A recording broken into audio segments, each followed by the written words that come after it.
Ja, hej, Søren Balbo Rasmussen. En lille video om betydningen af strategisk koordination. Lad mig lige dele et par slides her. Strategisk koordination er rigtig vigtig, hvis man har en nuanceret strategiforståelse, hvor man både skal have en overordnet ambition, hvor vi er på vej hen, men også har en masse bottom-up udvikling, som sker ude i organisationen. Og derfor lidt særskilt fokus på strategisk koordination. I kan også se det af det begrebsapparat, der internationalt hedder DARC, Direction, Alignment, Commitment, som på dansk-norsk er ofte oversat til kurs, koordinering, commitment, eller KKC. Og her siger man netop, at ledelse rigtig meget handler om at sætte en kurs, hvor vi er på vej hen sammen, hvad er den fælles opgave, at vi skal koordinere vores aktiviteter og ressourcer på tværs af organisationen, og så er det vigtigt, at der er commitment om både det fælles og det koordinerede, og også om den fælles retning. Så folk mobiliseres, fordi de får energi af det, vi skal, at de er committed, de er forpligtet. Og her der kan vi også se, hvor vigtig koordineringen er. Man kan også sige det på den måde. Her har vi en organisation, den har en fælles ambition. Organisationen er på den ene side en helhed. Der er nogle ting, der skal være ens, eller hvor vi skal være gode til at gøre tingene fælles. Men der skal også i en organisation være plads til forskellighed. De forskellige dele af organisationen er forskellige, om det så er fakulteter eller hvad det nu er. Der er forskellighed. Og det kræver jo, at hvis man både har en fælles ambition for helheden, og give plads til forskellighed, så skal man løbende diskutere, hvad er det fælles her? Hvad skal vi lave fælles? Hvad skal vi mere gøre forskelligt, decentralt? Og også, hvad er det for nogle prioriteringer? Og det kræver også koordination. Og man kan også sige, noget af det, der virkelig er vigtigt i topledelser, det er, at vi kan aligne rundt om de fælles prioriteringer. Og det kræver også god koordination, for så skal vi jo forstå hinandens perspektiver, før vi aligner om de fælles prioriteringer. Koordination er både sådan, kan man sige, top-down og bottom-up. Man kan kalde det vertikalt, altså at vi får helheden og delene, vi får frontlinjen og toppen af organisationen godt koordineret. Men det er jo også på tværs, så på tværs af fakulteter, på tværs af de faglige miljøer og de administrative miljøer, så koordination går også horisontalt. Og hvis vi nu siger koordination i en uddannelsesinstitution, jamen der er jo så selvfølgelig en helhed, og der er forskellige fakulteter, og fakulteterne er delt op i institutter, og man koordinerer mellem de forskellige dele, fakulteter og institutter, men der er også koordination mellem forskning og uddannelse og administration, så der er koordination på flere planer og forskellige dimensioner. Når vi koordinerer, hvad har vi at gøre godt med? Jamen, ledergrupper er jo rigtig vigtige. Ledergrupper er et sted, hvor vi kan høre om delene, og hvor vi kan prioritere med udgangspunkt i helheden. Vi har også processer. Det kan både være processer, der går sådan igen vertikalt. Det kan også være processer, der går horisontalt. Og her handler det meget om at få organisationen med, og måske at få ambitionen oversat til, hvad giver mening for mig? Hvad er jeg committed på? Og så har vi også mulighed for, at vi har nogle stabe, en administration, der hele tiden er et støtteapparat, så vi får de rigtige data. Resultater på, hvordan det går, prognoser på, hvordan det kan se ud i fremtiden, og overblik over den portefølje af aktiviteter, også overblik over, hvordan vi bruger vores ressourcer. Så hvis vi har helheden her med forskning, uddannelse og administration, vi har fakulteterne, vi har institutterne, jamen så kan man sige, så ledergrupperne har jo en kæmpe koordineringsopgave og koordineringseffekt. Processerne op og ned kan koordinere mellem niveauerne og på tværs af forskellighederne, de forskellige fag. Vi kan høre på hinanden, vi kan lære af hinanden. Og så støtteapparatet, som stiller data til rådighed for os, så vi hele tiden har de rigtige data, så vi ved, hvad vi snakker om, vi er nøgterne, vi er realistiske, og vi også kan lave prognoser og analyser på, hvordan tingene ser ud i fremtiden. Super vigtigt for at være velkoordineret som organisation. En ting, der også er vigtigt, det er, at når vi har en nuanceret strategiforståelse, så har vi en ambition for helheden. Vi sætter retning. Vi har også, at der sker en masse emergent udvikling nede i organisationen.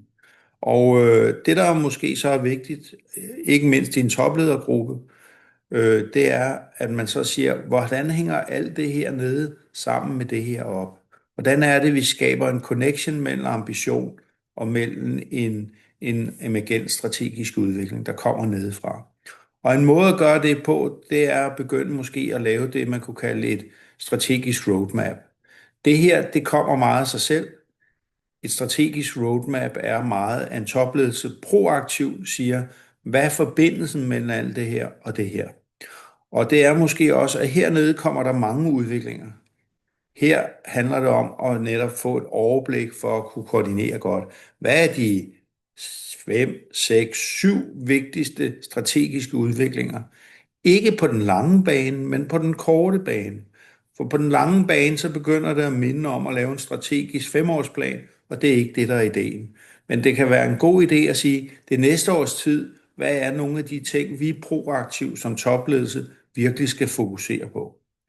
Og det vil sige, strategisk roadmap, det er noget, hvor man har som udgangspunkt en ambition, der sætter en retning.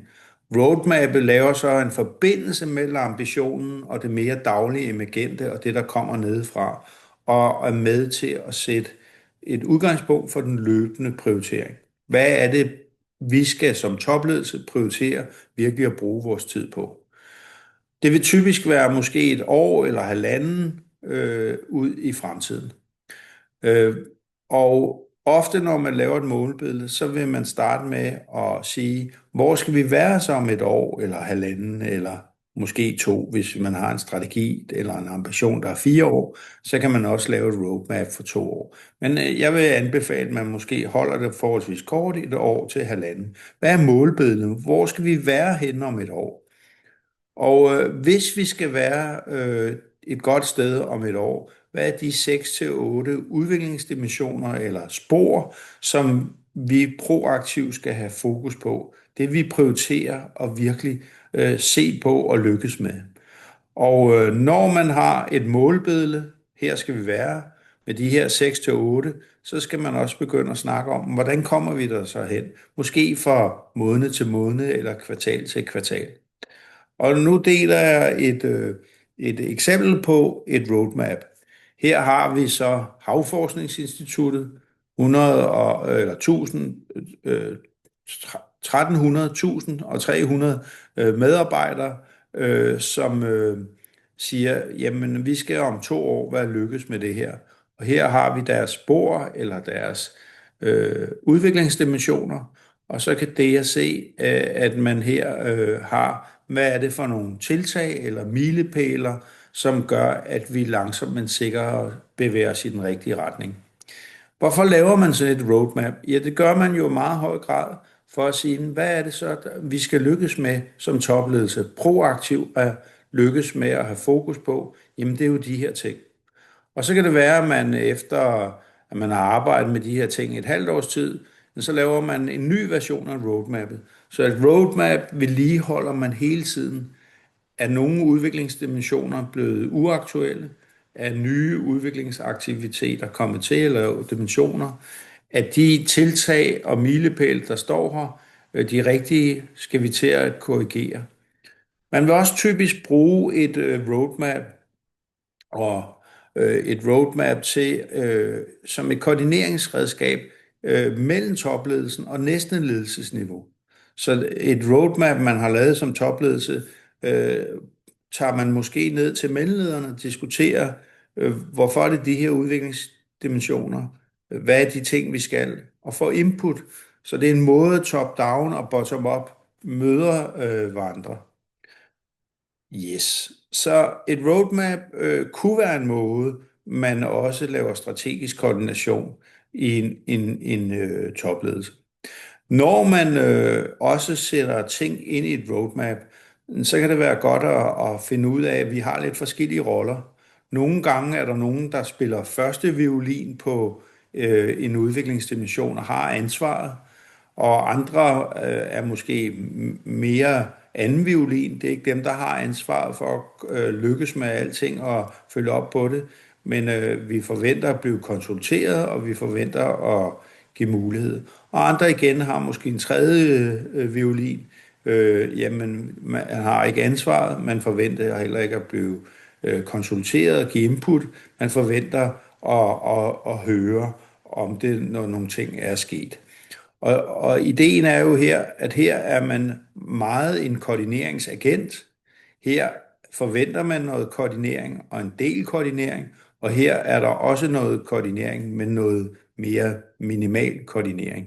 Så det er jo vigtigt ligesom at kunne snakke om, er nogen i ledergruppen første violin, anden violin eller tredje violin på nogle ting.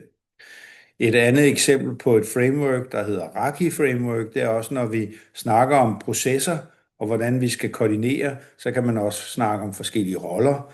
Hvem er dem, der er responsible, accountable, consulted og informed?